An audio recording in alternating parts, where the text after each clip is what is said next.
جب آسمان پھٹ جائے گا اور جب ستارے جھڑ جائیں گے اور جب سمندر بہہ نکلیں گے اور جب قبریں شق کر کے اکھاڑ دی جائیں گی، اس وقت ہر شخص اپنے آگے بھیجے ہوئے اور پیچھے چھوڑے ہوئے یعنی اگلے پچھلے اعمال کو معلوم کر لے گا۔ اے انسان، تجھے اپنے رب کریم سے کس چیز نے بہکایا؟ جس رب نے تجھے پیدا کیا، پھر ٹھیک ٹھاک کیا، پھر درست اور برابر بنایا، جس صورت میں چاہا تجھے جوڑ دیا۔ ہرگز نہیں، بلکہ تم تو جزا اور سزا کے دن کو جھٹلاتے ہو۔ یقیناً تم پر نگہبان عزت والے لکھنے والے مقرر ہیں، جو کچھ تم کرتے ہو وہ جانتے ہیں۔ یقیناً نیک لوگ جنت کے عیش و آرام اور نعمتوں میں ہوں گے، اور یقیناً بدکار لوگ دوزخ میں ہوں گے۔ بدلے والے دن اس میں جائیں گے، وہ اس سے کبھی غائب نہ ہونے پائیں گے۔ تجھے کچھ خبر بھی ہے کہ بدلے کا دن کیا ہے؟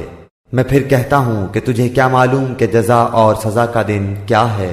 وہ ہے جس دن کوئی شخص کسی شخص کے لیے کسی چیز کا مختار نہ ہوگا، اور تمام تر احکام اس روز اللہ کے ہی